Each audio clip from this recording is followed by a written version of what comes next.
Good morning friends, my name is Sania Golani. I am from class 7A.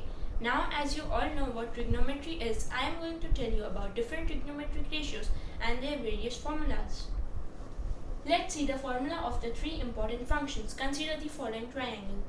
Over here the side AC is adjacent to angle theta, BC is opposite and AB is the hypotenuse. This is the symbol used for theta, which can be either less than A or less than B, the acute angles. Now I am going to tell you what is base, perpendicular and hypotenuse.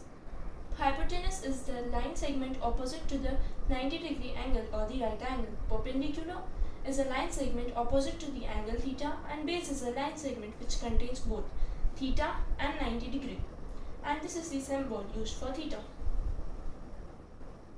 Now I am going to explain you about the Pythagoras theorem.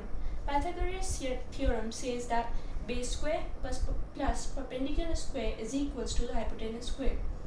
AB square plus BC square is equals to AC square over in this triangle, which will be equals to 3 cm square plus 4 cm square, which gives us 9 cm and 16 cm. We will add them, which gives 25 cm. But this is not the hypotenuse.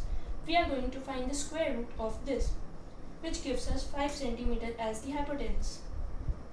The three primary ratios we used in trigonometry are sine, cos and tan. These are the ratios of the sides of the triangle. The other three ratios are cosec, sec and cot.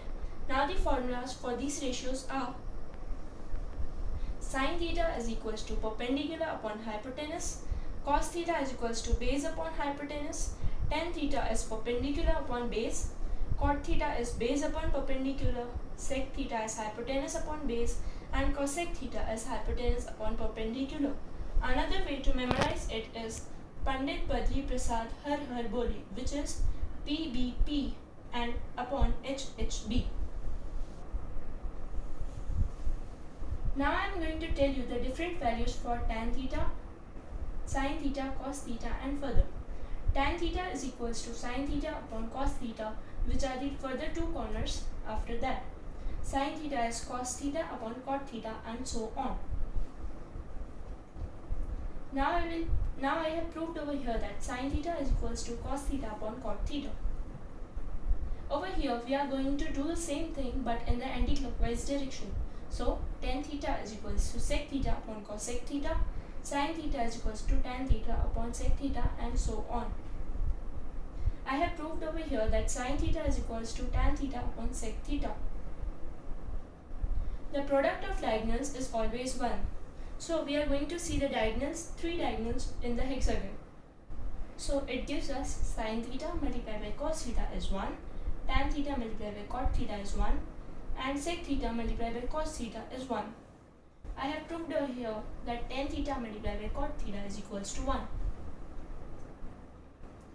In this we are going to take the two corners and the product is the middle one. So tan theta multiplied by cos theta is equals to sin theta multiplied by cot theta is equals to cos theta and so on. I have proved over here that tan theta multiplied by cos theta is equals to sin theta. Now we are going to consider the arrows to see the other examples of ratios. Sin theta is equals to cos 90 degree minus theta, tan theta is equals to cot 90 degree minus theta and so on. Over here I have taken the three alternative triangles. We are going to move in the clockwise direction. The square of these is always, over here we are going to take the sum. So sin theta square plus cos theta square is equals to 1, 1 plus cot theta square is equals to cosec theta and so on.